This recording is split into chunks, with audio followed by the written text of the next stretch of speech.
Super 6 अन्तर्गतका दुवै खेलहरूमा लगभग हारिसकेको नेपाल टिमले शानदार किसिमको कमब्याक गर्नुका साथै बलिङ र फिल्डिङमा तदारुकता देखिरहेको छ। खेलमा यु विरुद्ध 1 रनको अप्रत्याशिलो जित निकालेको नेपाल टिम दोस्रो खेलमा कतार विरुद्ध 5 रनको रोमाञ्चक जित निकाल्न सफल भएको छ। एसिया स्तरीय टी20 विश्वकप छनौटको पोइन्ट टेबलको बारेमा चर्चा गर्नेछौँ, साथै शीर्ष 3 भित्र कुन कुन टोली अटाउन सक्छन्, नेपाल टिमले खेल्न बाँकी रहेका 2 खेलको बारेमा समेत आजको भिडियोमा चर्चा रहनेछ। भिडियो मन परेमा लाइक, च्यानललाई सब्स्क्राइब गर्नुभएको छैन भनेदेखि एक सब्स्क्राइब र कमेन्ट बक्समा नेपाल टिमलाई शुभकामना पनि अवश्य प्रदान गर्नुहोला। सारेर ब्याटिङको निम्ति प्राप्त गरेको नेपाल टिमले निर्धारित 20 ओभरमा 9 विकेटको क्षतिमा 147 रन बनाउन सफल भएको थियो। टिम नेपालको मुख्य समस्या ओपनर ब्याट्सम्यानहरू नचल्नु आजको खेलमा पनि हामीले देखेका थियौं। कुशल भुर्तेले 8 बलमा 6 रन बनाएर आउट हुँदा 12 बलमा 11 रन बनाउँदै आसिफ शेख पनि आउट हुन पुगे। पहिलो पावर प्ले भित्र नै 25 रनमा 2 विकेट गुमाइसकेको नेपाल टिम कुशल मल्ल आज तेस्रो नम्बरमा ब्याटिङ गर्न आएका थिए, तर आज पनि चल्न सकेनन्। उनी 10 बलमा 8 रन बनाएर आउट हुँदा नेपाली टोली 7.4 ओभरमा 48 मा 3 विकेटको क्षतिमा खेलिरहेको थियो। त्यसपछि रोहित कुमार पौडेल र दिपेन्द्र सिंह ऐरीको शानदार किसिमको साझेदारी जसले नेपाल टिमलाई मध्यक्रममा उकास्न सफल भएको थियो। रोहित कुमार पौडेलले अर्धशतकी पारी खेले। उनले 42 बलमा 7 चौका र 1 छक्काको मद्दतले 58 रन बनाउँदा दिपेन्द्र सिंह ऐरीले 22 बलमा 26 रनको पारी खेल्न पुगेका थिए। गुलसन झाको विस्फोटक पारी लगातार जारी रहेको छ। उनले 2 छक्काको मद्दतले 8 बलमा 16 रन प्रहार गरे।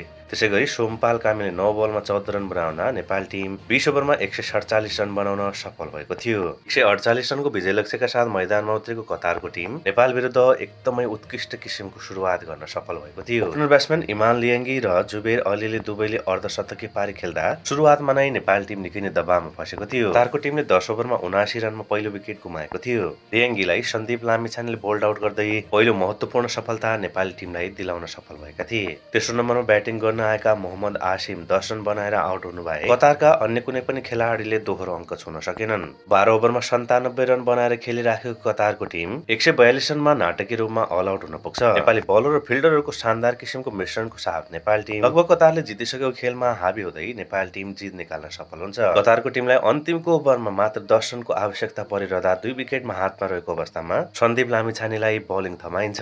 योभन्दा अघिल्लो खेलमा नाटकीय रूपमा दिपेन्द्र सिंह ऐरीले जित निकालेका थिए भने आजको खेलमा सन्दीप लामिछाने नायक बन्न सफल भए। सन्दीपले महत्त्वपूर्ण 2 विकेट चटकाउँदा 3 ओभरमा 4 रन मात्र खर्चिन पुगे। 5 रनको महत्त्वपूर्ण किसिमको शानदार जित निकाल्दै नेपाल टिम कतार विरुद्ध लगातार हाबी बन्न सफल भएको छ। कुनै समय कतारको टिमले जितिसकेको नेपाल टिमलाई खेलाडीहरूको सोझबुझ, कसिलो किसिमको बलिङ र कप्तानीमा जुन किसिमको दृढता देखाइराखेका छन् रोहित कुमार पौडेल, त्यसले पनि जित निकाल्न सफल भएको हो। बलिङको कुरा गर्दाखेरि दिपेन्द्र सिंह ऐरीले 4 ओभरमा 20 रन खर्चेर महत्त्वपूर्ण 1 विकेट, नन्दन यादवले 4 ओभरमा 29 रन खर्चेर 2 विकेट चटकाउँदा सन्दीप लामिछानेले 3.5 ओभरमा 18 रन खर्चेर महत्त्वपूर्ण 5 विकेट चटकाउन सफल भएका थिए। कतारका ओपनर ब्याट्सम्यान इमालको महत्त्वपूर्ण विकेट चटकाएका सन्दीप लामिछानेले तेस्रो नम्बरका ब्याट्सम्यान मोहम्मद अलिमलाई एलबीडब्ल्यू गर्न सफल भएका थिए। त्यसपछि 2वटा स्टम्प आउट गर्दै नेपाल टिमका लागि महत्त्वपूर्ण 2 अङ्क जोड्नमा सन्दीप लामिछानेको आजको महत्त्वपूर्ण हात रहेको छ। रोमाञ्चक किसिमको 5 रनको जित निकालेको नेपाल टिम पोइन्ट टेबलको दोस्रो स्थानमा रहँदा मानको टिमले लगातार दोस्रो खेल जित हासिल गर्दै 6 अङ्क सहित अङ्क तालिकाको शीर्ष स्थानमा रहँदा नेपाल टिम दोस्रो स्थानमा रहन सफल भएको छ। समान 6 अङ्क रहेको नेपाल टिम रन रेटमा तल रहेको छ भनेदेखि युईको टिम पराजित हुँदै अबको खेल नजिते युईको टिमलाई निकै नै गाह्रो पर्ने देखिरहेको छ। लगभग नेपाल र ओमानको टिम विश्वकपका लागि छनौट भइसकेका छन् भने अब जापान र युईको विजेताको टिम शीर्ष 3 भित्र अटाउने लगभग पक्का जस्तै रहनेछ।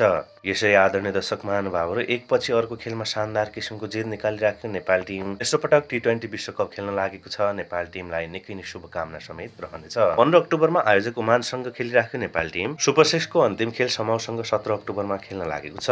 नेपाल र ओमानको टिम समूह चरणदेखि अपराजित यात्रामा रहेका छन्। ओमान र नेपाल मध्ये जुन टिमले जित्छ त्यो शीर्ष स्थानमा रहनेछ।